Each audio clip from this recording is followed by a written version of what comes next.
नमस्कार। आप सभी का स्वागत है हमारे YouTube चैनल नॉलेज रेन में, जहां हम 8th ग्रेड अभ्यास पुस्तिका विज्ञान विषय कक्षा 8 के हल देख रहे हैं। ये नई पुस्तक के हल हैं जो 2025-26 में इसी वर्ष आई है। कक्षा 8 वर्ष 2025-26 की ये पुस्तक है। यहाँ प्रश्न है, कृषि में उपयोग आने वाले उपकरणों को छांटकर लिखिए। उपकरणों के नाम हैं हल, ट्रैक्टर, कुदाली, साइलो, सीड ड्रिल, बस, तालाब। तो हमें पता है बस और तालाब तो कृषि के उपयोग में नहीं आएंगे, तो क्या क्या चीज़ें आएगी? हल, ट्रैक्टर, कुदाली और सीड ड्रिल। आगे देखिए, यदि कोई और उपकरण आपने देखे हैं तो यहाँ पर लिखें। तो हसिया, कल्टीवेटर, फावड़ा, हल, शेफ्ट ये हमने देखे हैं। आगे देखिए, चलो फसल बोएं। नीचे बॉक्स खाली हैं, उनमें निम्नलिखित शब्दों से चयन कर लिखिए। मिट्टी को तैयार करना, फिर उसके बाद क्या होगा? बुआई होगी। उसके बाद खाद एवं उर्वरक दिए जाएंगे। उसके बाद सिंचाई होगी। फिर खरपतवार से सुरक्षा होगी। उसके बाद कटाई होगी और फिर भंडारण होगा। इसके बाद है प्रश्न नंबर 1, सही विकल्प के आगे सही का निशान लगाइए। पहला है, गेहूं, चना तथा मटर की फसल उगाने की समय अवधि है। ऑप्शन ए, जून से सितंबर तक, बी, अक्टूबर से मार्च तक, सी, मार्च से मई तक, या डी, मई से अगस्त तक। तो इसका सही आंसर है अक्टूबर से मार्च तक। पहेली, जल की कमी वाले क्षेत्र में रहती है, वह सिंचाई के लिए किस विधि का उपयोग करे कि जल व्यर्थ न होकर सीधे पौधों की जड़ों को मिले? तो कौन सी विधि का उपयोग करें? छिड़काव, ढकली, ड्रिप तंत्र या रहट? तो इसका सही आंसर है ऑप्शन सी, ड्रिप तंत्र। तीसरा है, बूझों ने अपने खेत में लगातार उर्वरक का उपयोग किया। कुछ वर्षों पश्चात उसके खेत में फसल की पैदावार कम होने लगी। पहली ने उसे अपने खेत में जैविक खाद का उपयोग करने की सलाह दी। जैविक खाद के बारे में सही कथन है। इससे मिट्टी की जल धारण क्षमता में वृद्धि होती है। इससे मित्र जीवाणुओं की संख्या में वृद्धि हो जाती है। कथन ए और बी दोनों सही हैं और सिर्फ कथन ए सही है।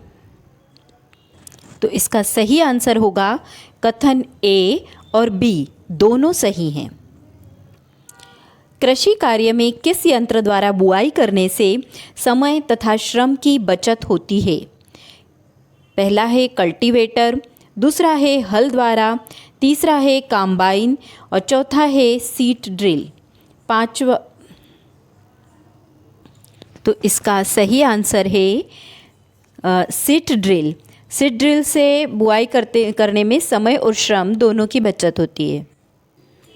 अगला प्रश्न देखिए, मिट्टी गोबर की खाद, मिट्टी प्लस यूरिया और एक में है मिट्टी। तो उपरोक्त चित्र में गमले ए, बी तथा सी में चने के बीज को अंकुरित कर लगाया गया है। किस गमले के पौधे का चना अधिक स्वास्थ्यवर्धक होगा? गमले ए में, गमले बी में, गमले सी में या गमले ए, बी तथा सी तीनों में? तो इसका सही आंसर है गमले ए में। दिए गए शब्दों में से चुनकर रिक्त स्थानों की पूर्ति कीजिए। बूझों द्वारा अपने असमतल खेत में सिंचाई के लिए छिड़काव तंत्र का उपयोग किया गया। पहेली, समुद्र तटीय क्षेत्र में रहती है। उसके परिवार के सभी सदस्य मछली का मुख्य आहार के रूप में उपयोग करते हैं। खाद से मिट्टी को ह्यूमस प्रचुर मात्रा में प्राप्त होता है। ह्यूमस सही आंसर। बूझों ने अपने खेत में गेहूं की फसल के साथ अन्य अवांछनीय पौधों को भी उगते हुए देखा। इन अवांछनीय पौधों को हटाने के लिए बूझो खरपतवार नाशी का प्रयोग करता है। अगला है, घरों में अनाज के भंडारण में नीम की सूखी पत्तियों का उपयोग किया जा सकता है।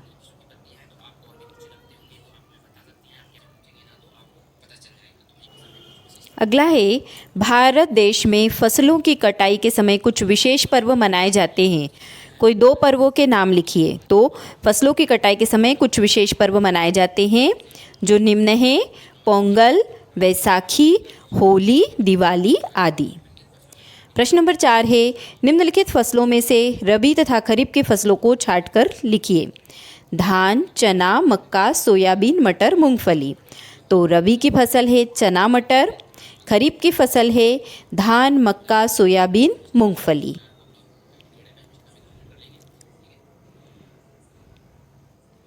अगला देखिए, बाजरे की फसल के लिए गर्म एवं आर्द्र मौसम की आवश्यकता होती है।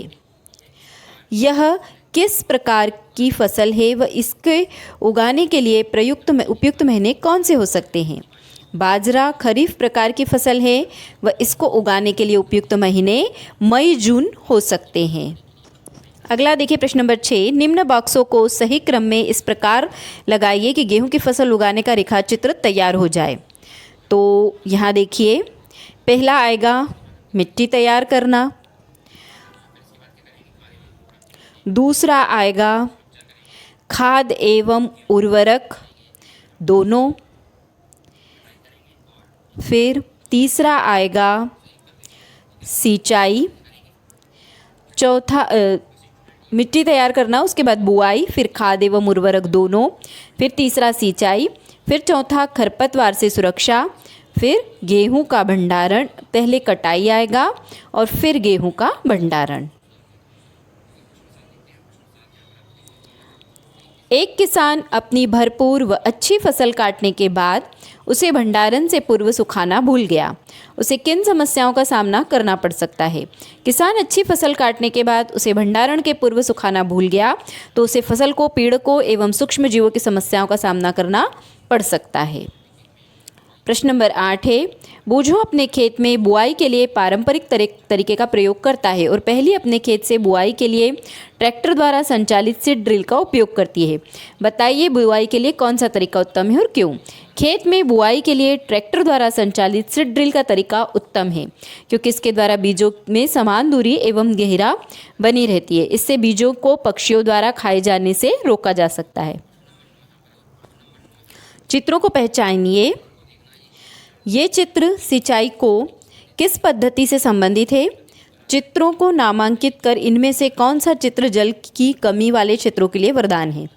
मोट, रहड़, छिड़काव तंत्र या ड्रिप तंत्र? तो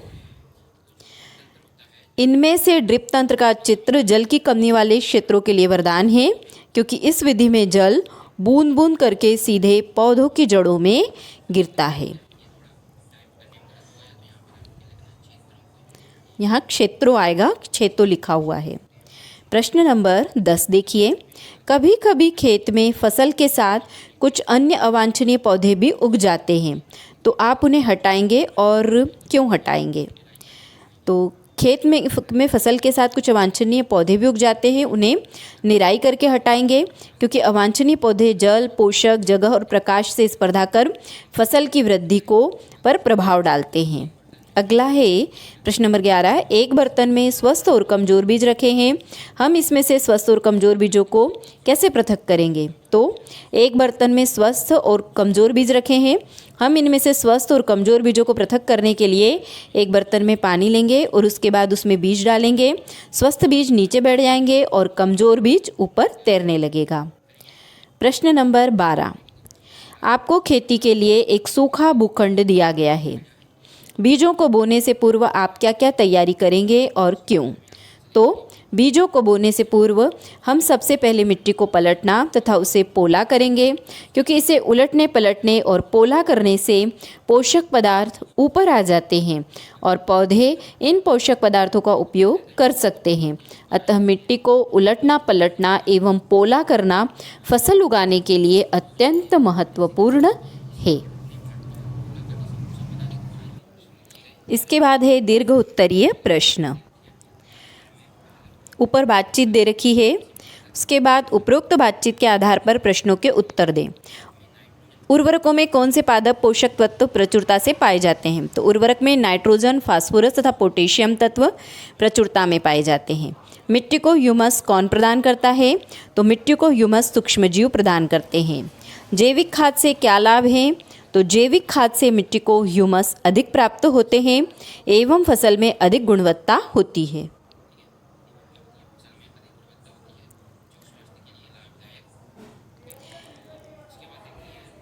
जो स्वास्थ्य के लिए लाभदायक है। उर्वरक तथा खाद में से फसलों तथा मिट्टी के लिए क्या अच्छा है और क्यों? तो उर्वरक तथा खाद में से फसलों और मिट्टी के लिए खाद अच्छा है, क्योंकि इससे फसल अधिक गुणवत्ता वाली प्राप्त होती है। उर्वरकों के कोई 2 उदाहरण दीजिए। तो उर्वरकों के 2 उदाहरण हैं यूरिया और पोटाश। प्रश्न नंबर 14 है, अनुकूल जलवायु परिस्थितियाँ, उचित खाद व उर्वरकों के उपयोग के बाद भी किसान की अच्छी उपज प्राप्त नहीं हुई, इसके संभावित कारणों को लिखिए। तो किसान द्वारा अच्छी गुणवत्ता वाले बीज नहीं बोए गए,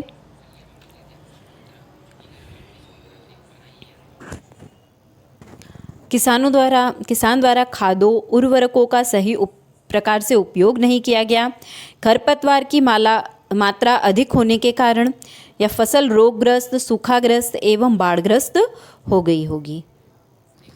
अगला देखिए, एक किसान द्वारा फसल बोने के लिए ऐसे खेत को चुना गया जहां कई वर्षों से किसी जीव जंतु व पेड़ पौधों की पूर्णतः अनुपस्थिति रही। खेती करने के लिए किसान द्वारा मिट्टी को जोता गया, मौसम भी अनुकूल था, परंतु फिर भी अपेक्षित परिणाम प्राप्त नहीं हुए। इसके संभावित कारण रहे, किसान द्वारा गुणवत्ता युक्त बीज, खाद एवं उर्वरक, उचित सिंचाई, दवाई का प्रयोग नहीं किया गया होगा, इसलिए किसान को अपेक्षित परिणाम प्राप्त नहीं हुए। यदि आप उसकी जगह होते तो अपेक्षित परिणाम के लिए क्या प्रयास करते?